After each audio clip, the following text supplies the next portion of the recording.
Angelo Smith has received an offer from Ohio State. Let's talk about why that's important and what's in store 2027.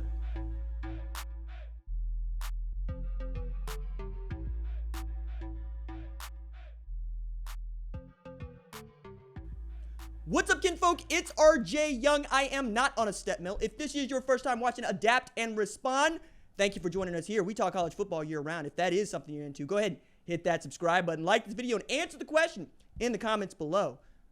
Did you think that after camp ended at Ohio State that the younger brother of Angelo Smith was going to receive an offer?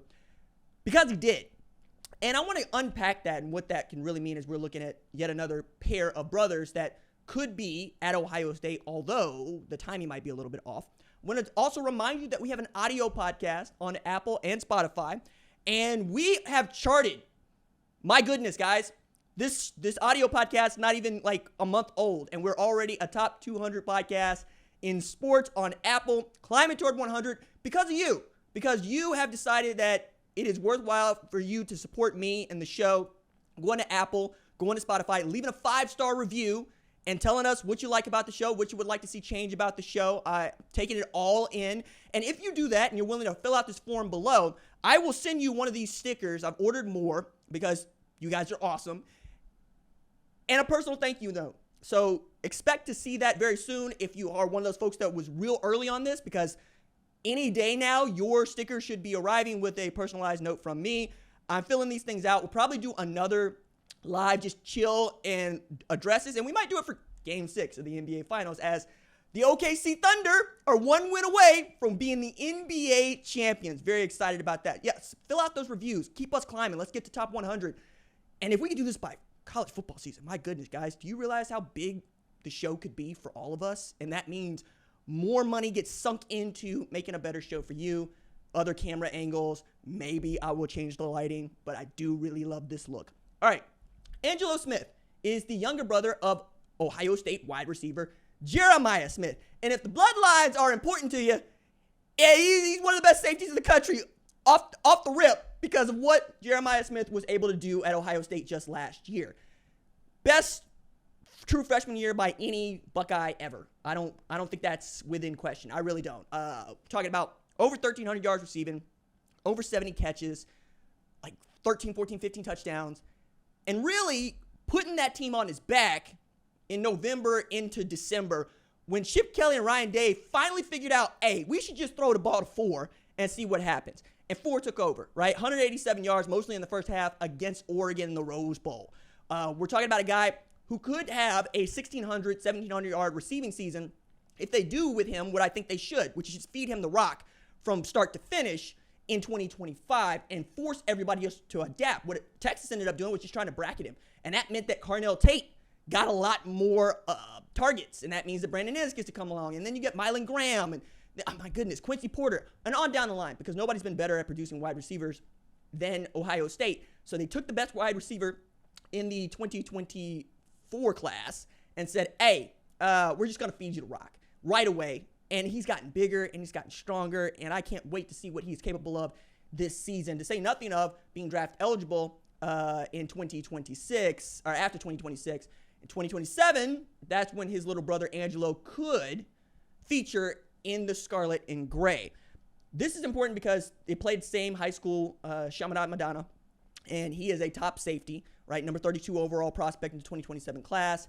He was overwhelmed according to reports, and, he sent out the tweet and whatnot. But more than anything else, I think we're going to get to find out how Angelo Smith is Angelo Smith and not Jeremiah Smith's little brother, although one is going to feed into the other.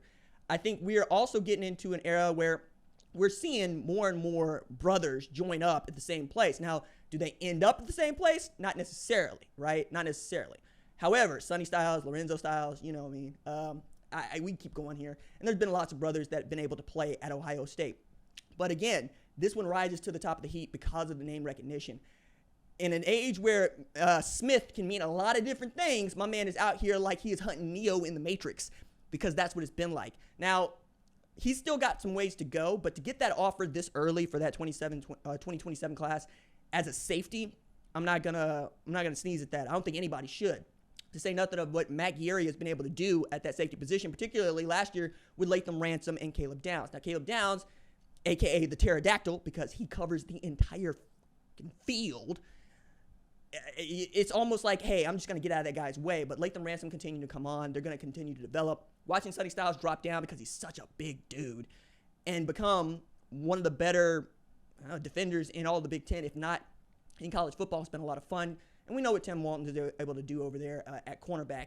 So how he develops and what position he ultimately plays, like another guy that I think he might grow into is if he outgrows the safety position, although at buck 70, we'll see. C.J. Hicks comes to mind, who's going to put his hand on the ground for the first time going into 2025. The thing for Ohio State is to get players they know can play ball and then figure out where they fit on the field. Often, it's plug and play, right? Jack Sawyer was defensive end in high school. He's going to be defensive end at Ohio State. JT Tuimoloau, same difference. It's rare that we're getting to see guys outgrow a position or fall into another one. What they don't do is fall backward, right? What they don't do is a safety doesn't go to corner. Not typically, right? Usually safeties become linebackers. Linebackers become ends, so for so on. But I think more than anything else, this is a nod to just what the Smiths have been able to do with their boys. And frankly, what Chaminade has been able to do with great players. Like, they're going to continue to put out dominant players. I think alongside teams like American Heritage in Florida, Booker T. Washington in Miami in Florida, you can start to just put a rope around Florida and believe that you're going to get great prospects. This is how Urban Meyer not only built the University of Florida, but also did it again at Ohio State. If you can go down in that state and you can win, you can come out with some great players. I mean, I'm thinking about Derrick Henry coming out of Yulee, which is in nowhere, basically lower Georgia, Florida, and one of the best high school football players who has ever lived. Lamar Jackson, right? The only other unanimous MVP in the NFL alongside one Tom Brady. Just go to Florida and throw a rock, and you're probably going to hit a player. Danny Stutzman at Oklahoma, he comes out of Florida. I mean, we can keep playing the Florida game all day. Miami built its reputation on the state of Miami, not the state of Florida, the state of Miami. If you can do that at Ohio State, and you can go down below the Mason-Dixon line, you can win players. You know that you're going to be able to get the players you want from Ohio, from Pennsylvania, so for so on, and then fall into a couple of guys like Caleb Downs, like Will Howard, like Quinshawn Judkins last year.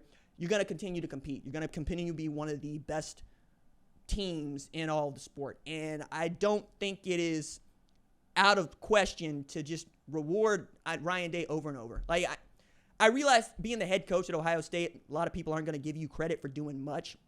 But in a year where he had to have it, Ryan Day went out and got it. He's getting paid like he did. But also, just because you get given a great car doesn't mean that you're going to be able to drive it well. We don't give that guy that much credit. Like, Lincoln Riley didn't get that much credit taking over for Bob Stoops. He should have. And I continue to say that. Ryan Day's not getting enough credit taking over Urban Meyer. People believe that Urban Meyer should have won at least one other championship. Well, Ryan Day's up against it as well. And if Ryan Day wins another one this year, and we're talking about them having an opportunity to become the first three-peat champion since the 1930s, we're going to start talking about him as one of the great coaches to ever coach the game. That's what it means, right? And that means nailing these offers. That means you don't give them out. One of my favorite times of year is the summer when the coaches get their hands on the players and the players have to work at an offer they've waited for all their life. Like, they get to this elite camp because they know at the end of this, if they show out, they're going to get an offer from their dream school. And I believe that's what happened with Angelo. So I'm excited for him, excited for the Buckeyes. And frankly, the more Smiths you can get in there, the better off you're going to be.